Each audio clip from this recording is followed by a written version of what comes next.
The following is a presentation of Muddy River Sports.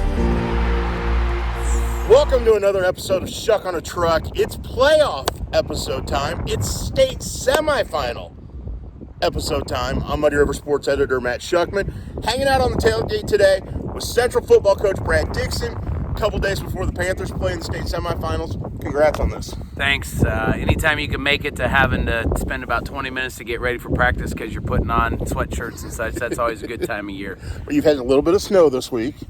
Obviously, the temperatures are down in the 30s. We're sitting here, as we sit here right now, it's 37 degrees.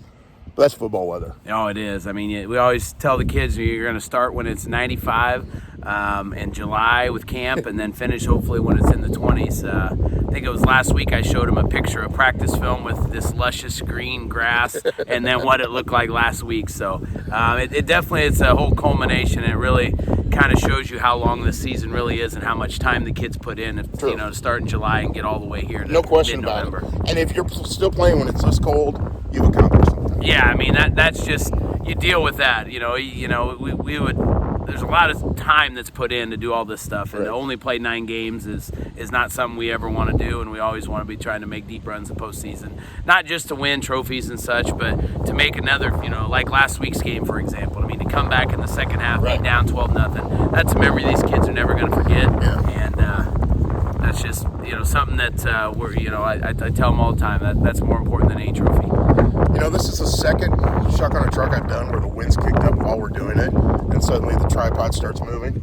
I guess we're jinxed right now. Yeah, I think so. But the good thing is the last one we did was talking about a state championship, was talking about state cross-country meet where we had runners. Now we're talking state semifinal football. Maybe it's a good omen. Yeah, we will take anything we can get, that's for sure. Better be lucky than good. Hey, anything gives you an advantage come Saturday is worth it, right? Absolutely.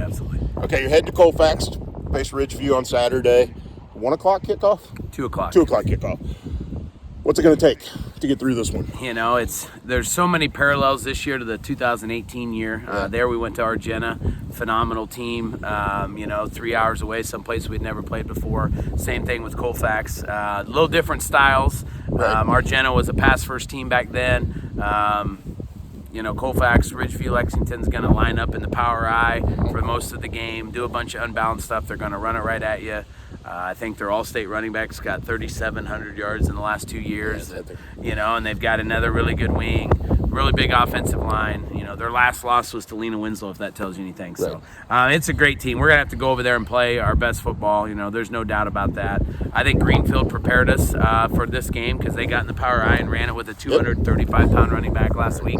And, in the first half, we kind of had to, maybe we didn't get after it like we could have, and they smacked us in the mouth, and we responded. And our kids, I think, know going into this game that there's no waiting until the second half. We got to go from the start. Well, I think if I had the Colfax coach sitting here talking about your team, he'd be saying a lot of the similar things. They run the ball well. They're going to be hard-nosed. They battle through things. They're undefeated as well. It's two very similar teams, isn't it? Yeah, it absolutely is. Both teams can throw it, but both teams want to establish the run. But you got to, we made some big plays through the air. We did last week on a 4th down call, 4th and 3. We threw a touchdown pass. Yep. They've made some big plays in the passing game, so you can't sell out, and that's what makes us and them both dangerous, because you can't totally sell out against the run with a good quarterback and good receivers. And so, we got to make sure we understand down and distance and things like that. But obviously, and anytime they got a guy that's rushed for 3,700 yards, they want to run the ball and they want to run it downhill. Well, as a team, you guys have rushed for 3,700 yards this year. Yeah, I think a little more than that. I think it's 3,800. Yeah. Mm-hmm. And you and I talked in the preseason about your speed and the fast cats and all that. But none of that's possible unless the line does its job. Yeah. And you've had a really good offensive line, haven't you? And I think when you and I talked in the preseason, it's what's a big question mark is replacing 6 senior O-linemen. So not only our top 5, but the next reserve. We had Cole Proct and Owen Roth that had played some D-line, obviously, but they hadn't played much O-line. So we thought it started with them, and then we had some young kids that we thought that were going to be juniors that could be very good, and then a senior and Bo Gottman that stepped up, juniors and Reese Wilkie, Wes Crooks, Robert Gooding. We ended up moving Darren Rigg, who is a phenomenal defender, to some offensive line. We've played Elijah Ginnenbacher everywhere, tight end, True. quarterback, running back, fullback. He's playing some O-line now, so to have those guys. And then I think two guys that probably don't go as noticed as much are Carter Eiler and Josh Alford. To have 6'4", 200-pound tight ends is a huge luxury because they can block on, they can block out, they can reach, they can catch passes, and that just adds such a big dynamic to our offense. Too often in an offense that runs the ball a significant amount of time, the tight ends get forgotten because people think of tight ends as catching the ball. Mm-hmm. They forget what the other things they do, the blocking, the getting out ahead of guys.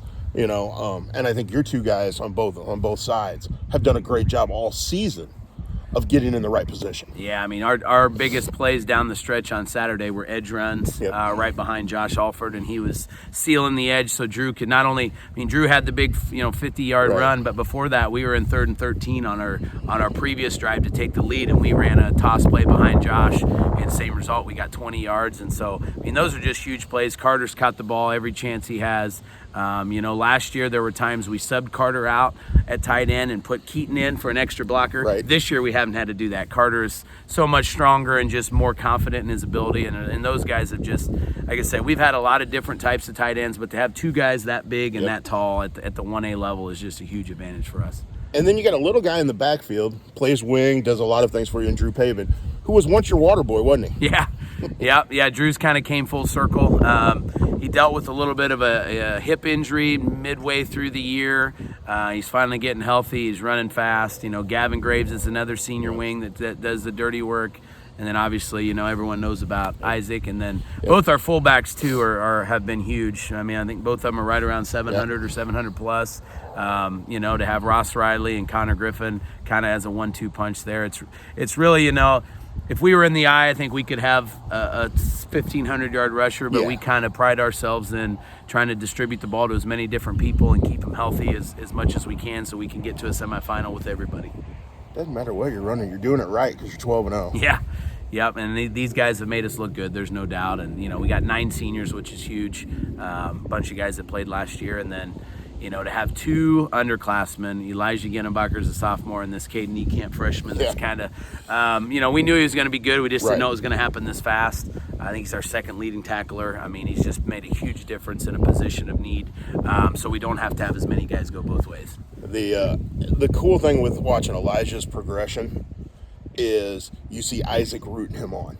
The true brotherly love there. And I know you got brotherly love among your guys. Right. But to see one older brother cheering on the younger brother and bringing him along has been really cool. Oh, it's awesome. One's All-State, one's honorable mention. I have no doubt that, if Elijah's not a sophomore and he's a senior, he's going to be All-State. But that's the way things go. You kind of got to earn your time. Right. But the best thing that I know about Isaac is nothing that he does on the field. He might be on the sideline and Hunter Louderback's running the ball, and I can hear him behind me cheering as hard for Hunter. He hasn't said one thing this year. I think he's averaged about 7 or 8 carries a game. A guy that could get 25 and have 2,000 yards, is a team first player as we've had.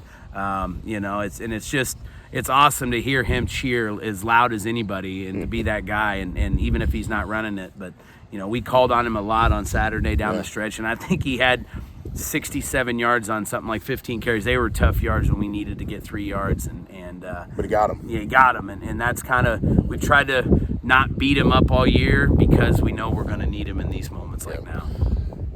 You had Isaac gets first team All-State from the Football Coaches Association. You have 2 guys get honorable mention.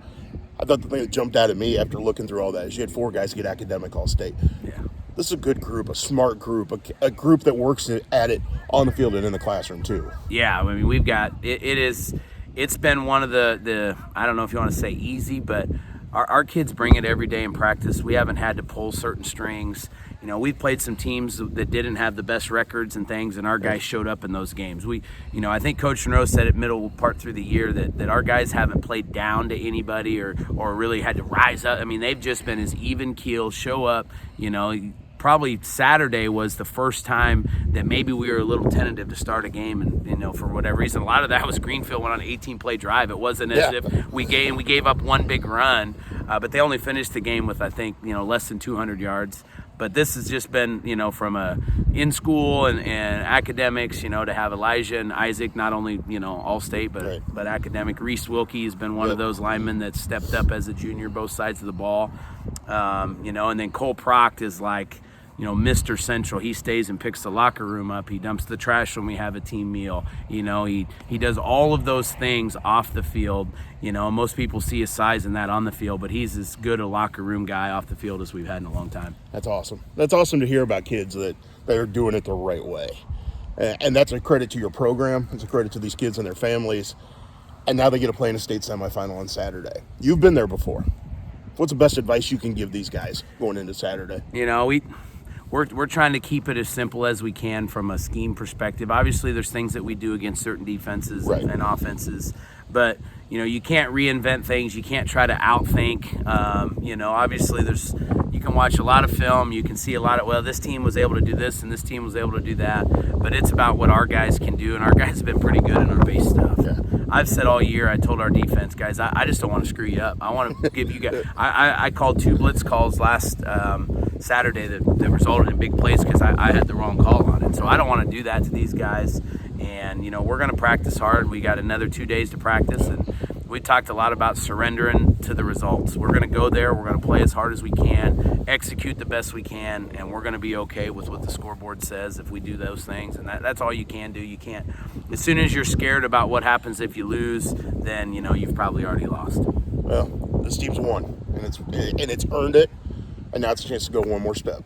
Yeah, I want another week with these guys, with this group. Obviously the state championship, and we've been doing a book study this year called The Twin Thieves, and one of the things in it was about it's the memories that last, the trophies, the rings, the things that collect dust. And I just happened to a couple weeks ago, I was looking at our WIVC trophy case with and they do have a ton of dust on all of them, and it's like, what?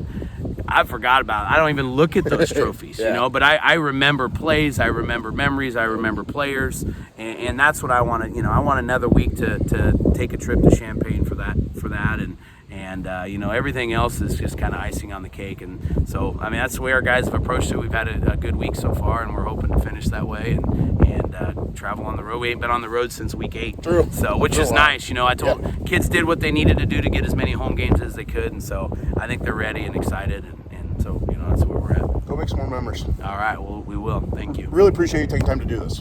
Enjoy it, and it's fun. It'll be fun. Good luck on Saturday. Thank you.